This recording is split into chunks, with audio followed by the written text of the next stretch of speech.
Hi, everyone. Thank you for joining us for this session called Building Rack Solutions with Azure AI Foundry. My name is Isabel. I am an event planner for the Reactor, joining you live from Sydney, Australia. Before we begin, we have a quick housekeeping. Take a moment to read our code of conduct. We are committed to fostering a welcoming, inclusive, and supportive environment for both our audience and presenters. While we absolutely encourage engagement in the chat, please let's keep our comments respectful and constructive throughout the session. I am delighted to introduce our fantastic speaker, Ziggy. Ziggy is an international trainer delivering expert training to clients across the world. He's a LinkedIn learning instructor providing Microsoft AI videos globally through the LinkedIn Learning platform. He's a Microsoft Most Valuable Professional for AI, a Microsoft Certified Trainer, and a Microsoft Certified Solution Architect with 9 Microsoft certifications. Without further ado, let's give a warm virtual round of applause to our incredible guest. Take it away, Ziggy. Thank you for that introduction.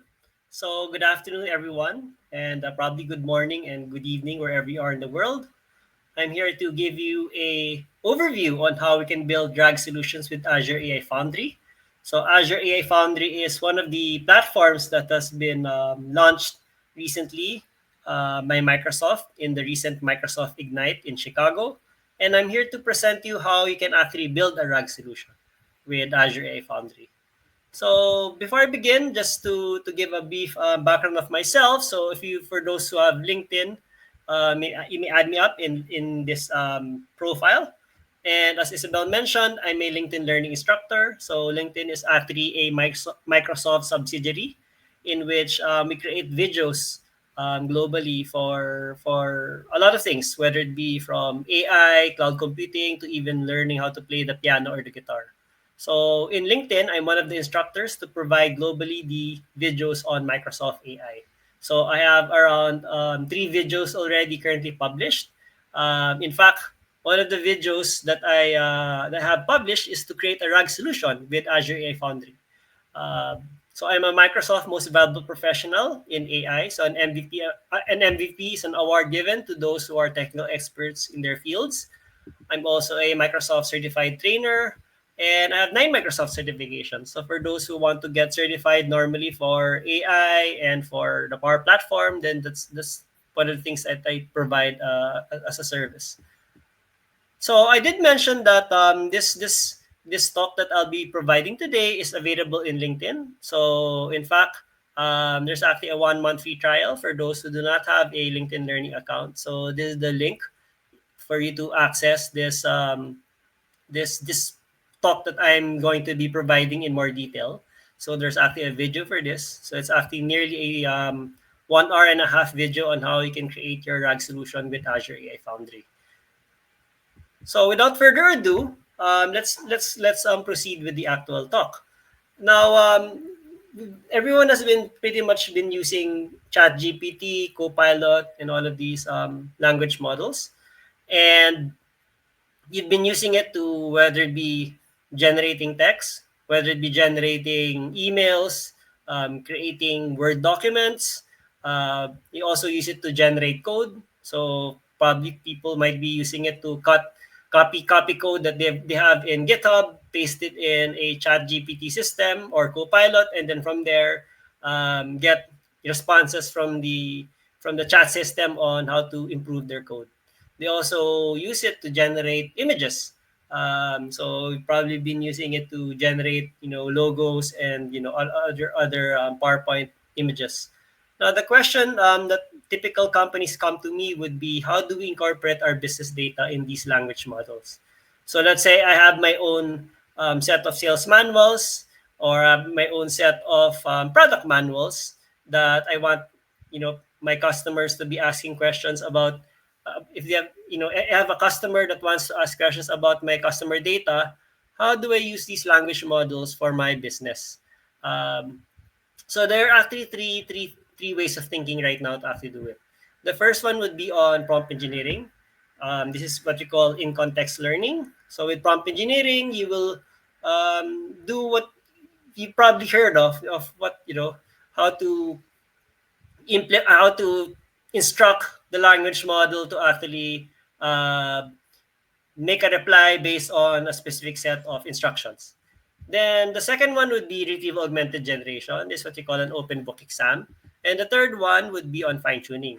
So I will not go into detail on all of these three, but I will discuss currently right now what retrieval augmented generation is, because this is what we will do with Azure A Foundry. So retrieval augmented generation is a very popular technique amongst the three in order to incorporate business data in our language models. So what is this? What is this retrieval augmented generation? We call this RAG in layman's term, the short term for it. And I normally give an analogy here, an open book exam. So imagine that when you're still students in university or in high school, when your teacher says you come to the exam this Friday and it's an open book exam, what it meant was that you can bring all of your different books with you.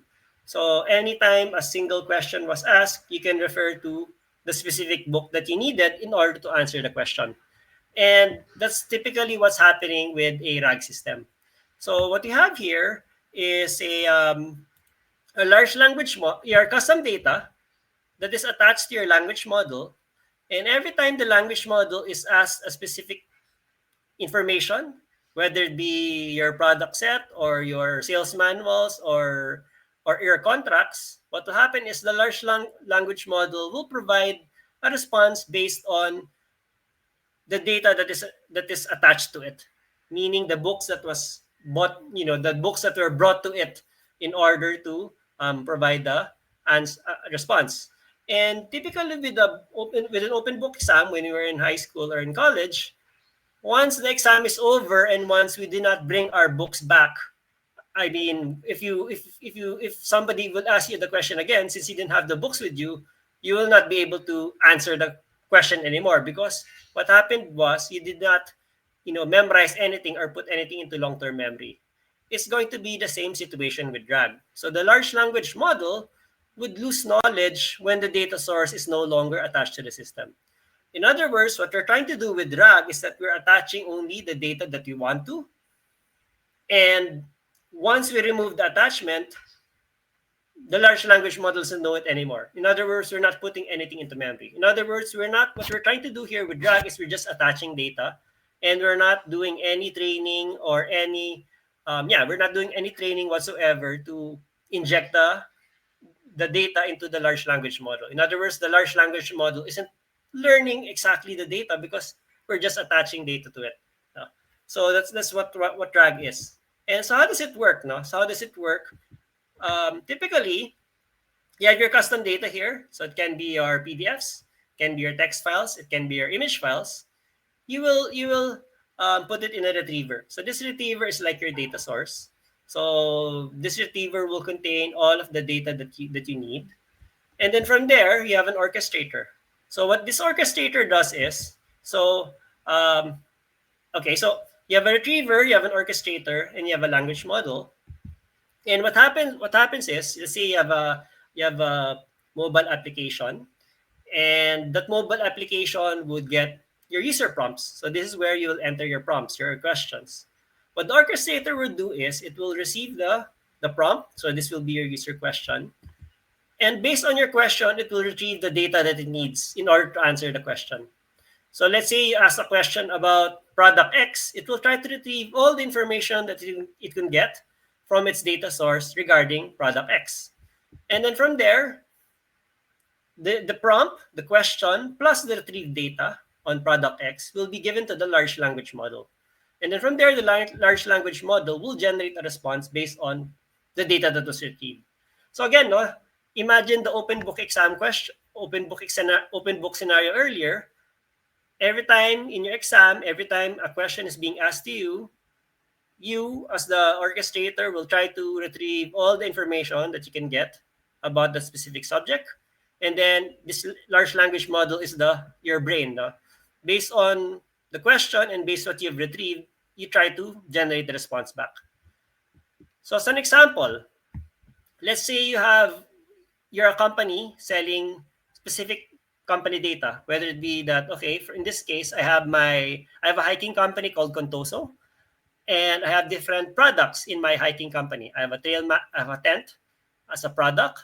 I have this is adventure camp, so this is probably a boots or pants and other set of products. So these are my custom data. These are all PDFs. What I'll do is I'll put the information in my retriever. So all the information. So the files are here.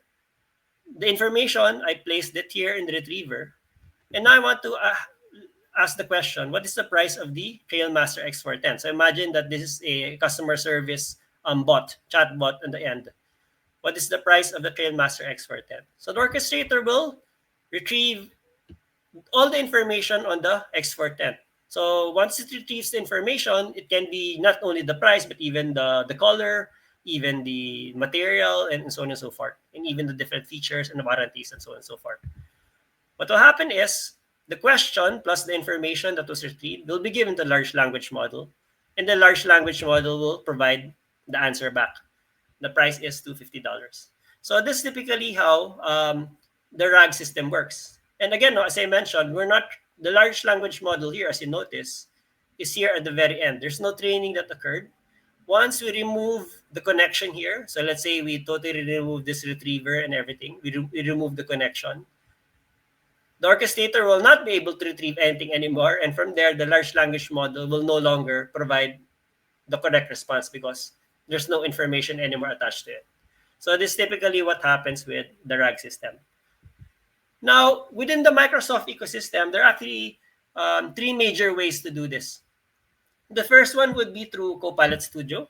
So with Copilot Studio, you can create your Copilot, and then from there attach documents, attach your website, and then from there the system will be able to generate a Copilot that will be answering questions based on that data. So that's one way to do it, and that's no code, low code. What we'll be discussing today is on Azure AI Foundry because Azure AI Foundry will provide you more capabilities and more flexibility. And the third way is obviously the most complex, but the most the best way in order to customize, which is using Azure SDKs. So we have in Python and we have in Java, JavaScript, and even in C Sharp. So today we'll be discussing how we can do this RAG system with Azure AI Foundry. So what is actually Azure AI Foundry? So as I mentioned, it's one of the key platforms that was launched in Microsoft Ignite. It's actually an enterprise-grade platform that allows developers to build, test, deploy AI applications in a safe and responsible manner. So there are a lot of ways to build and deploy an application, but it doesn't do so in a safe and responsible manner. What I'm trying to say here is with Azure AI Foundry, a lot of companies would always ask me, how do I ensure that the data that I use for my application is safe? How do I ensure that it's providing answers in a responsible manner that when users try to jailbreak the system or try to hack it, nothing will happen, and it doesn't provide any outputs that will destroy the reputation of the company. So this is where Azure AI Foundry will come into play because it's an enterprise-grade platform that allows you to build a solution end to end. It's actually a platform that allows you to collaborate with the team for a full life cycle of application development. So let's say you're a large company and you have many data sets, many people who want to work on this project. AI Foundry is actually the platform in order for you to create this application end to end. And it manages all of the different Azure resources. So later we'll discuss what the architecture is. But we discussed already that you need the data source, you need the retriever, the orchestrator, and the large language model. And there's a lot of moving parts that you need in order to create a RAG solution. And with just one platform, Azure AI Foundry, it will handle all the different components for you. So enough of the talk. Let's actually go with the demo. So what I'll do is I'll show you how you can actually build it. Okay. So from here, the first thing you go to is to click on ai.azure.com. But hold on, before that, let me just do some quick click through because opening this might take a while. Um, okay, let me just start this complete session. Okay. All right. So what I did was I have notes here. So I have sticky notes that I put here. These are the 7 steps that you need to do in order to build your own model. The first one is you want to choose and deploy a model yourself. No? Uh, right now, if you click on this model catalog, so the first thing you need to do is to go to ai.azure.com. Okay. So once you go to that, you'll create a project. So we already created a project here. So I will not create a project from scratch because it will take roughly 5 minutes for that to set up. But first thing you need to do is to create a project in Azure AI Foundry. So once you've created a project, you will go into this interface. And then from here, the first thing that you will see is the model catalog. Now in this model catalog, you will see that you have around 1,825 models available for you. So uh, a lot of people know about ChatGPT because that's the most famous one. So you have GPT, you have all the models on um, OpenAI. So this is the investment that Microsoft did with the OpenAI company. So you can see all the different OpenAI models there. But that's only 26 of the 1,800 models available. So you'll probably be asking, what are these other models? There's actually the ones from Llama. So this is from the Meta company. You have Phi here. So Phi is a small language model developed by Microsoft. And then you have Cohere, you have Snowflake, Mistral, and all of these other Hugging Face, and all of these other different models. In other words, what we're trying to say here is that you can choose from all of these models that are available for you. So in the post-it, the first thing you need to do is to choose and deploy a model that you want. In my case, what I will do is I will deploy a GPT-4 Omni because that's what I want to use for today's demo. So from here, I'll choose that.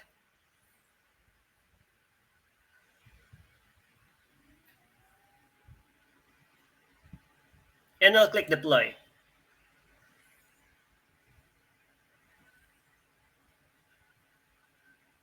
Then I can customize here. So you can specify here the number of tokens per minute, rate limit.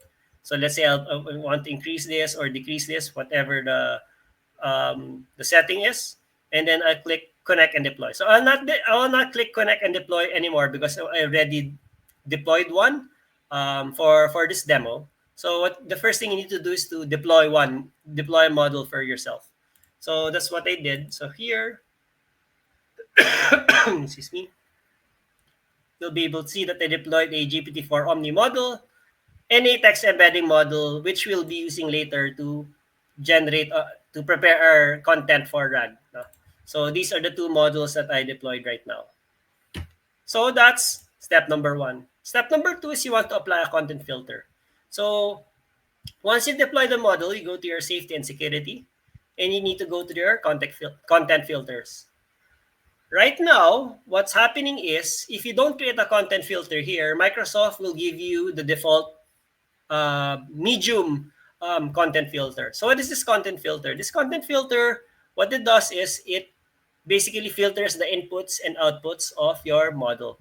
So let's say here I want to create a strict content filter. Click on next. Oh, so no spaces. So from here, you'll see the input filter. I can specify medium or even I can specify. So what's happened here is the opposite. No, if it's high, that means that it's not very strict. It's lenient. It allows the low, medium, and blocks the high only. If I put it at low, it blocks both low, medium, and high severity ratings. So there's actually a lengthy explanation in the Microsoft Learn website on what low, medium, and high is, and it's on different categories. You have the violence, hate, sexual, self-harm, and prompt shield for jailbreaks, etc. So they have different definitions for each. So what I'll do here is I want to create the very strict filter setting. So I want to put low on everything. Okay. And I want to annotate and block prompt shield for jailbreak and annotate and block for indirect attacks. So I'll click on next. And then for the output, I'll do the same. So I'll click on low for everything, annotate and block for both protected material for text and protected material for code. And then from here, I'll specify, I want to deploy this in my GPT-4 Omni or GPT, the models that I want to choose. Okay, so right now, as I mentioned, this is not a required thing to do because right now, by default, everything is set at medium for the model. Okay, so there's a default setting already set. So for now, okay, I'm just showing you how to create a content filter. For now, let's accept the default for this specific model.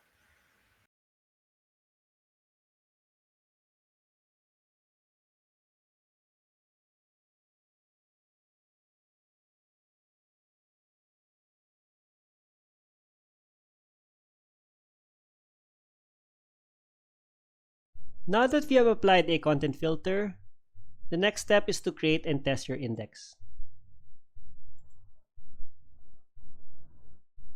We have a set of PDF files here that we want to have our data, our RAG application, answer questions from these PDF files. So this is what the files would look like. So each PDF file would contain information about a specific product. So you want our RAG application to be providing answers based on these products. So how do you actually do that? We need to create and test our index. So how do you create an index? So you go to Azure AI Foundry, click on Database Indexes, and then click on New Index. So from here, I'll choose my data source, click Upload Files, and I'll upload all of my PDF files here.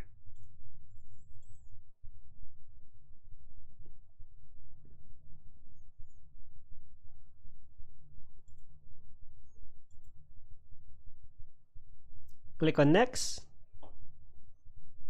And in the index configuration, just choose the normal settings. And we'll call this Coral Tangelo.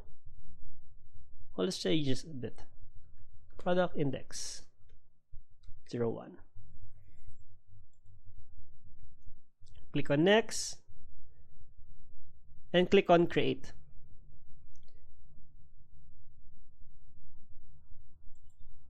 So going back to our presentation, we discussed that our custom data needs to be stored in a retriever. This retriever would practically get our data and store it in a index. So that's what we actually did so far. And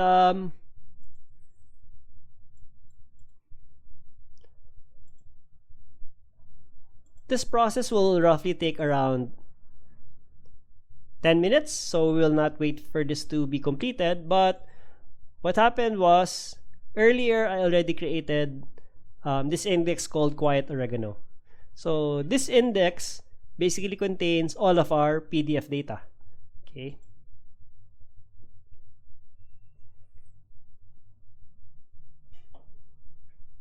Now, how do we test this index to see if it's actually working? Let's go to the Azure AI Foundry Playground. Click on Try the Chat Playground. And let's choose our GPT-4 Omni model. Now let's ask the question. So let's open one PDF file.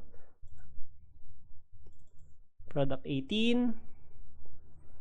Let's ask this question.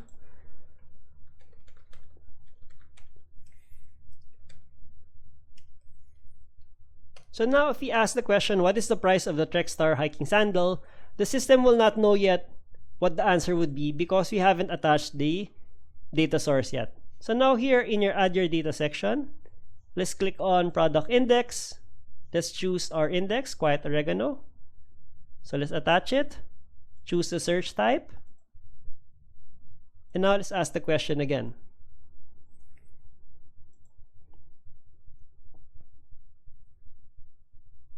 there you can see that the system was able to provide a response with the actual reference, in this case product info number 18, which is this PDF file which I shared earlier, which was this one. Yeah, so it's able to respond that the price is $70. Okay, so now that we know that everything is working, let's go back to our steps. So once we've choose and deploy the model, we applied the content filter to the model, we created an index. Now let's actually create a prompt flow. So this prompt flow works as the orchestrator. So the orchestrator, as I mentioned, is the one that receives inputs from a mobile application, for example, would retrieve the information from the data source, and would actually provide the retrieved information plus the user prompt to the large language model. So that's the very important part that the prompt flow or the orchestrator would do. So how do you do that? How do you create one? So we go to our Azure AI Foundry, click on prompt flow, and just click create. From here, there are many different templates. What we'll choose is the multi-round Q&A on your data. So let's clone one here. Click on clone.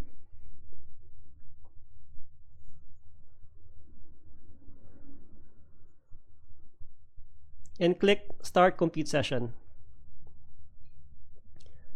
So while we're waiting for this session to start, what it actually does is this prompt flow is actually a low-code, no-code design system. So from here, you can see there you have the inputs here.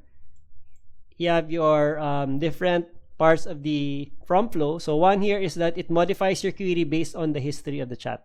So there's a large language model that runs in order to modify your query based on the past chat history.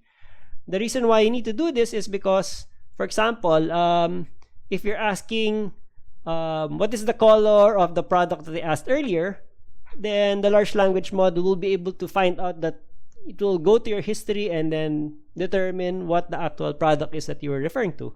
So that's what it does. And then from there to look up the information based on your question, and then from there do these other different steps. No? So it's actually, there's a predefined template already for you to do.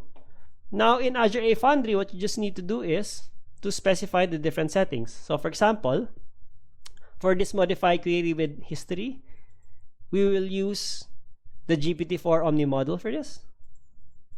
Okay, and it's going to be a response format of type text. And then for the chat with context, on the chat back, I will choose GPT-4 Omni as well, and the text response type. And then I need to also specify the lookup. So it will look up the quiet oregano index that I created earlier.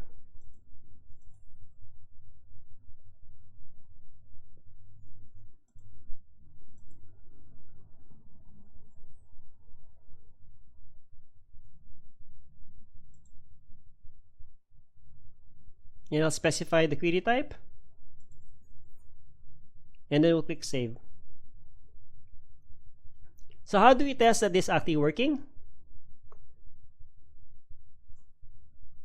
We can click on the chat here, and let's ask the question again. What is the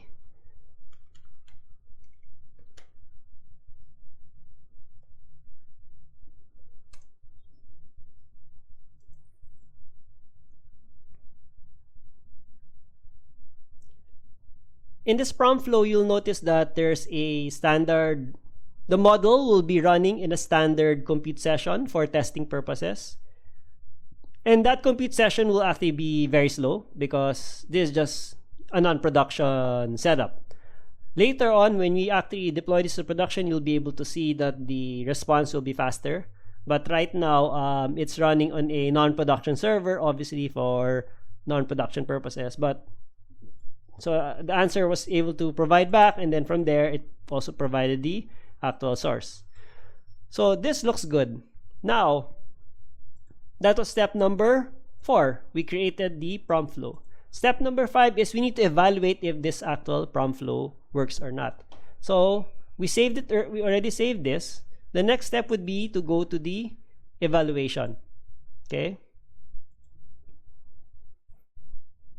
In the evaluation, there's actually many ways to do it. You can manually evaluate it. So let's create here a new manual evaluation, for example. Add your data. So we want to test the quiet oregano index. We'll use the hybrid plus semantic search type, and we will import our test data. Now this test data is actually a set of JSON files, JSON records with this information: the query, the response, the context, the ground truth, and conversation. You actually need to prepare this well in advance, because this is your testing data. Obviously, when you have, let's say, your data set here, these 20 files, you already know your information. So you should be providing these as your data set, evaluation data set for the model, because you already know your data. You know what should be what the query is from the user, and what the ground truth is, what should be the actual answer. So let me show you what it looks like, this file. So this file here, this JSON file, I created it in this document, evaluation JSON file. Let's open this. So this contains numerous information. Okay, so it's actually a lot. What it will look like is, in manual evaluation, if you import this, let's import. Okay, let's upload the file here.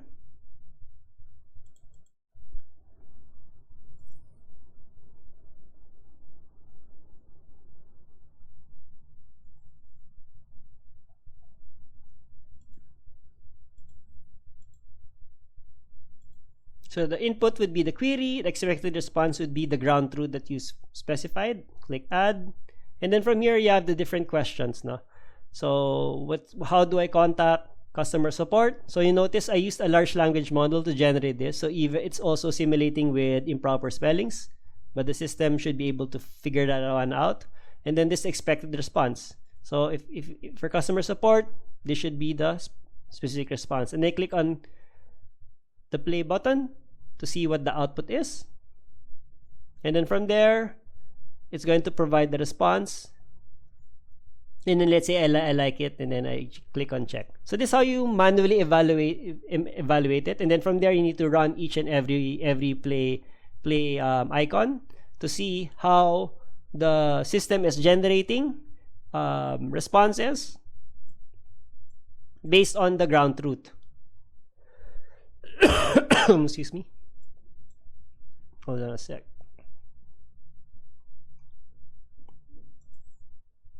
Now this is the manual method. What you want to do is to do the automated method. So I will exit this. I'll create a new automated evaluation, and I'll click on new evaluation. I want to test my prompt flow, so the prompt flow that I created earlier. Okay, so I call this evaluation name. I'll just choose the default. From here, I'll choose the prompt flow that I created. Click on next. I'll upload my data set. So my evaluation data set.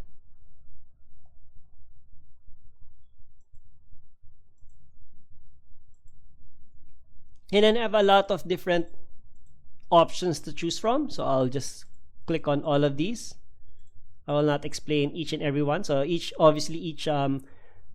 metric has a specific explanation on what these are. Then I'll click on next and click on submit. So we'll not wait for this to complete, because this will take around 5 minutes to complete. Let me just show you what I already ran earlier. So this is one that was completed earlier. So I click on this.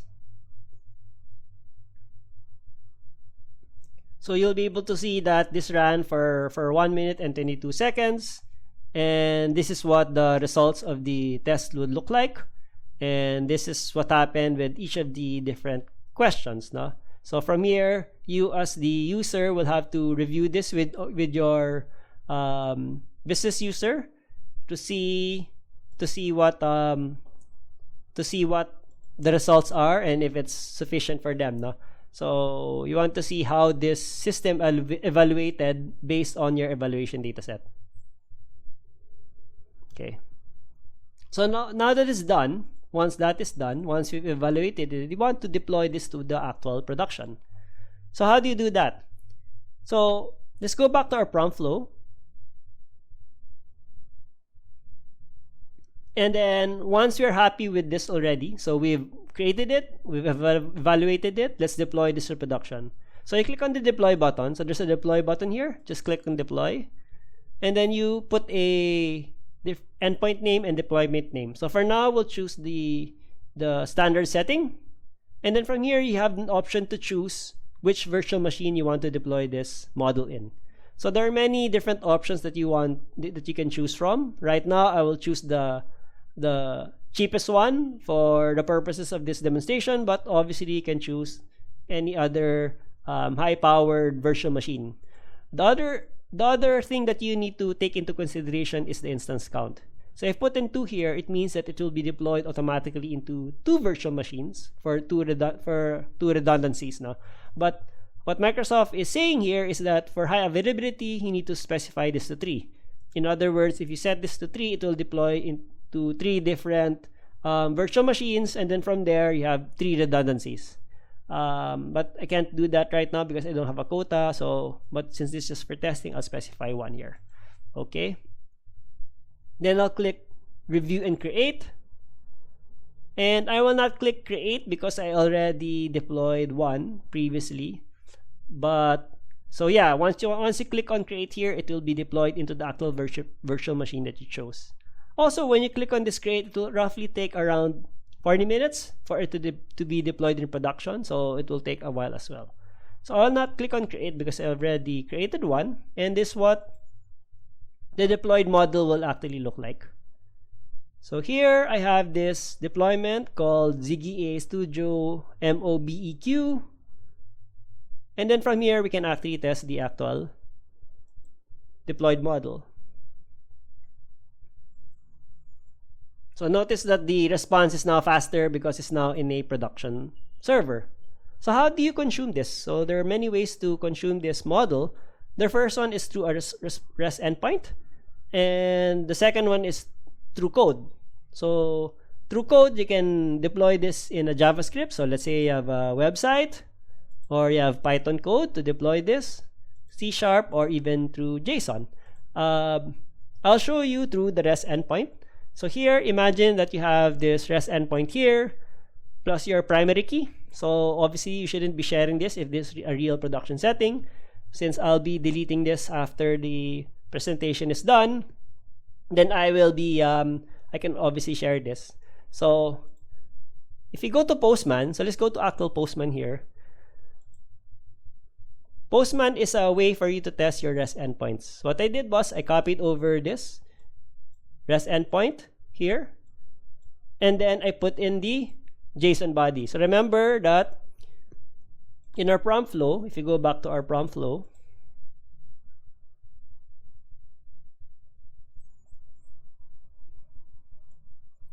the inputs is a chat input string and a chat history list. So this is a scenario wherein we're just putting in our first chat. What is the price of the Trailmaster X4 tent? And the history is nothing. Click on send. And the output is a JSON body. If you go to this tab here, I have another sample wherein I built the chat history. So this is the first input, first output. Then this is the next input and output. So sorry, no, this is the first input, this is the second, the first input and output. And then what is the warranty? This one. And then are there limitations on the warranty? So if I send in this one, just this specific chat here to the no history, okay, if I ask, are there limitations on the warranty without providing any context, the system will not know what we're actually talking about, which product we're actually talking about. So yes, there are limitations on the warranty for the products mentioned. So there's so many products to talk about. Here, since we're asking, are there limitations on the warranty, and we provided some history about it, the system knows that we're talking about the Trailmaster X410. So now let's ask the question. And then from there, yes, there are limitations on the warranty. The warranty is transferable, so it applies only to the original purchaser of the Trailmaster X410. So with the chat history, the system is able to understand what we are actually talking about here. So this is how you can consume it through Postman, and I can show to you how it will work with Power Apps. So here I have a Power Apps application. Let me show you what it looks like. So from here, it's a standard chat application. So what is the price?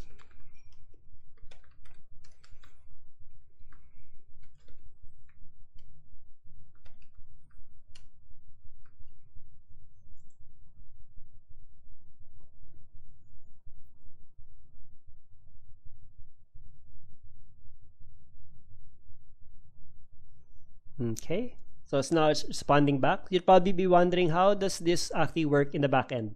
Well, this application, so I created this application from scratch. First thing it does is it stores all of the chat history in a Microsoft list.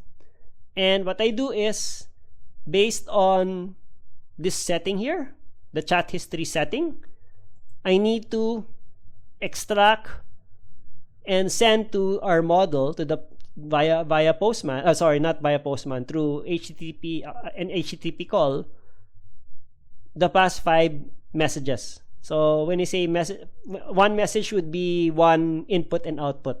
Okay, so input and output pair. So how did I create this from the back end? What I did was, in my application, so in my application here, I have my basic labels. I have my submit button, and in the submit button, it actually runs a actual Power Automate script. So let's see what this script would look like. So go to Power Automate, edit,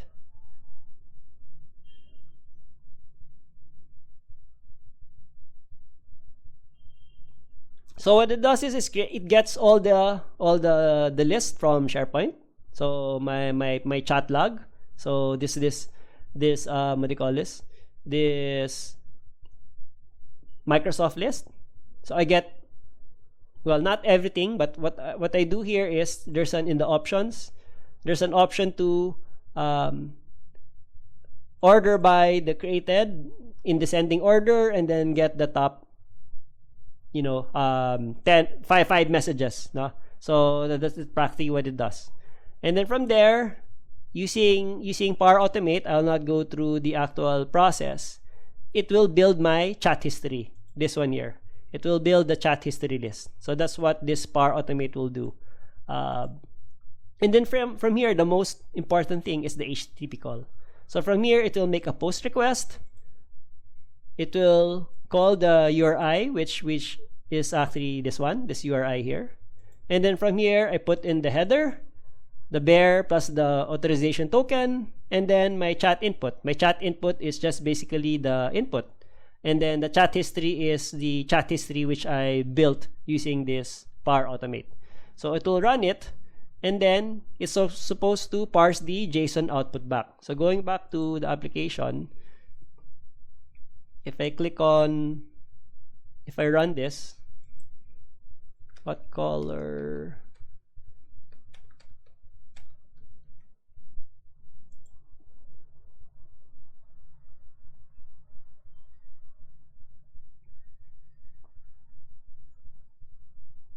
So as you can see here, what happens is it's getting a response back using JSON. So here in our Power Automate, what we actually did was to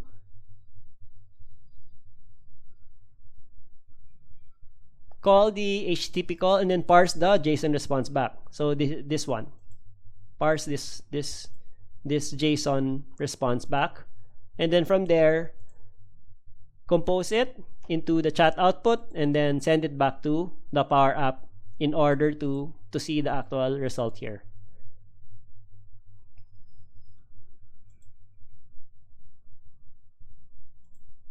So to summarize what the architecture was, there's actually a lot of moving parts that is actually comprising this RAG application. So we discussed that you needed a retriever, you needed an orchestrator, a large language model, and even your custom data.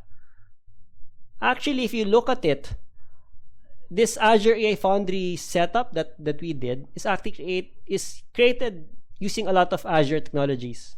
The first one would be on using Azure Storage, Azure Blob Storage for your custom data. So this, when we uploaded in the index tab our PDF files, our data was automatically stored in a blob storage. And then from there, Azure AI Foundry automatically called Azure Document Intelligence in order to get all the information and place it in Azure AI Search. Azure AI Search is the resource that is used to become our retriever. And then we have Azure Prompt Flow. So when we created the prompt flow, we connected the retriever, then we connected it to our large language model, and then you have this icon here for Azure Content Filter. This is the actual content filter system that is being used. No? So if you look at it, a lot of moving parts are being used in order to make this RAG system work, but it all was pretty much in the back end. What we know of is that we were using Azure AI Foundry in the front end to set all of these things up, and Azure AI Foundry somehow manage all of these for you at the back end with all these different resources. So if you look at it, if you go to the Azure portal that is connected to this project, there are so many different resources that is already deployed for you.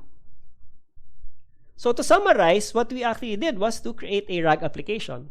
So RAG allows you to attach your external data sources to a large language model. And again, we gave it an analogy, the open book exam.